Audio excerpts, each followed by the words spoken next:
All right, what's going on, gang? Welcome back. It's Tim Walsh, Chelsea from Vanilla Gorilla Athletics. We're here with another video on exercise demonstration, part of our exercise demonstration catalog. Today we're going to be focusing on the leg extension machine. So, very common machine. Probably every gym in the world, I think, has one, or maybe even a couple of different variations. So what we're going to go through is what a straight set properly executed looks like, and then I'm going to show you a couple or maybe 3 different variations to increase your training intensity, but still staying safe. So whether you're beginner, intermediate, or advanced, there'll be a flavor in here that you're really going to enjoy. Okay, so we'll get right to it. So first things first, Chelsea's going to show you what 5 or 6 reps properly executed looks like. So what you want to be looking for, once you have adjusted the machine that's appropriate to your height, the pad that Chelsea's shitting, or wow, don't shit on the pad, sit on the pad. The pad that Chelsea is sitting on should nicely fill the space behind her knee. The pivot point for this machine is right here. It should line up with the pivot point of your leg, which is your knee. At the same time, the seat at the back should be tucked nicely against your lower back, and then there's never a bad time for good posture. So even though we're focusing on quad activation, we're still going to be cognizant of the posture of our torso. We want to create a good solid base from which to generate intensity and a good contraction in the thigh. So when you're ready, Chelsea, I'm going to have you do maybe 5 or 6 repetitions. That's great control. Real good squeeze at the top, and ask yourself at the top of each repetition, am I really flexing my quads as hard as I can? Nice job. Give me 1 more rep, and then just take a breather right there. So there's a couple of different ways that you can articulate your foot. So dorsiflexion is when you pull the toe toward the knee. Plantarflexion is when you point the toe away from the knee. When we are fully dorsiflexed in this machine, when we fully extend, we're going to get maximum activation in the upper half of the quadricep muscle.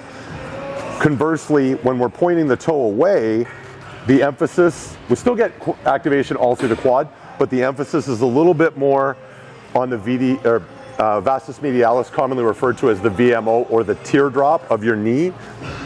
So depending on what you may want to do, if you want to get a little bit more specific, if you want to focus a little bit more on the teardrop, you point the toes away while you're contracting. You want to give me a demonstration of this? Point your toes toward that wall. Good, give me 2 more of those.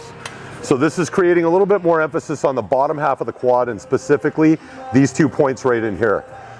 So now give me 3 repetitions where you're dorsiflecting as hard as you can, so knees pulled back.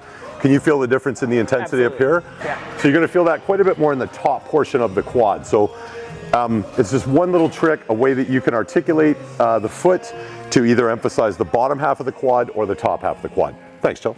No problem. Okay, so the first intensity variation we're going to demonstrate is what's called a cluster set. So if you've watched our other videos, you've seen cluster variations for lots of different exercises. The standard formula for a cluster set is you start out with whatever's the heaviest load that you're going to be working with, that you can move for quality reps, maybe 10 to 12 of them, before you would become fully exhausted. What you're going to do is, let's say it's a load, let's say it was 100 pounds, and if there was $10,000 on the line, you could get 12 perfect reps before you were completely exhausted. If you were going to use that same load and make a cluster set out of it, we wouldn't go right to the 12 reps. We would leave a rep or 2 in the tank, so maybe we would stop at 10 or maybe 11, but we don't go to complete failure, and then we use our clock to measure out a 20-second rest, and then we get back into it and start cranking out reps. So let's say hypothetically you got 10 reps before you took your first break.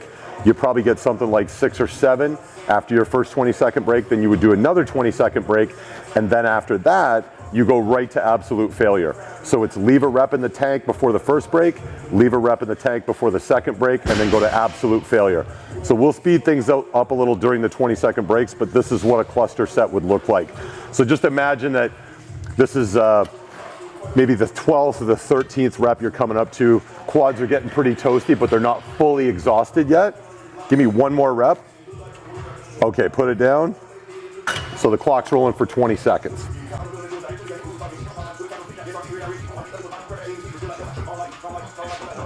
Okay, and we're back at it in 3, 2, 1. So again, the total number of reps is going to drop probably fairly significantly, but we're still going to leave one in the tank. We're not going right to failure yet. So give me maybe one more good hard squeeze and then down again. And then we're starting the final break for another 20 seconds. And then after this, Chelsea's going to go until she's got nothing left in the tank.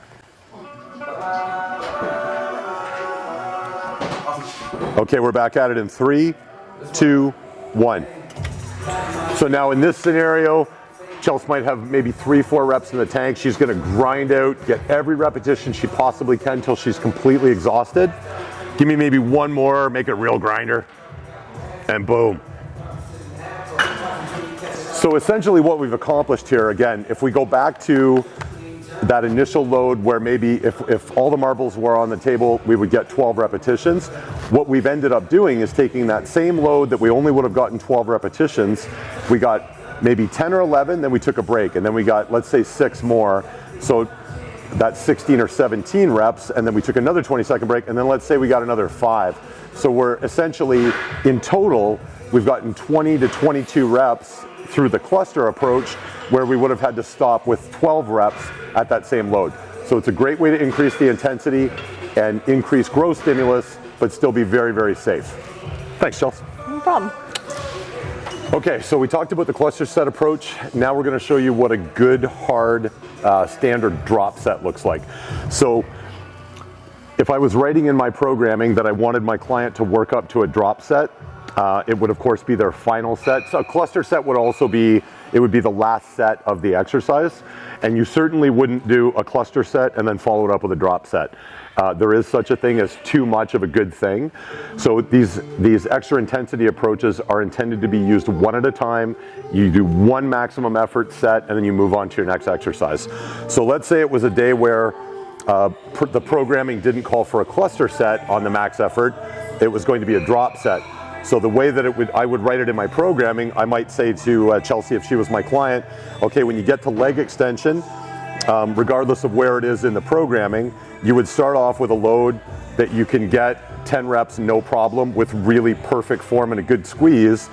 And then you would take 1, maybe 2 more sets to gently work your way up until you find the heaviest load that you could use for a perfect 10 or 12 reps, whatever I had prescribed.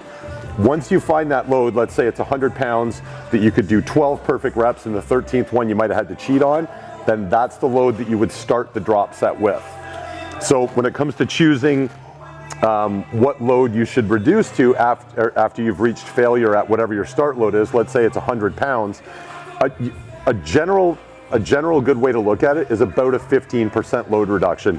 So to keep the numbers easy, if Chelsea was starting off with 100 pounds and she was able to grind out 12 or maybe 13 really good hard reps, she's going to reduce a 15% reduction from 100 pounds, it'd be 15 pounds.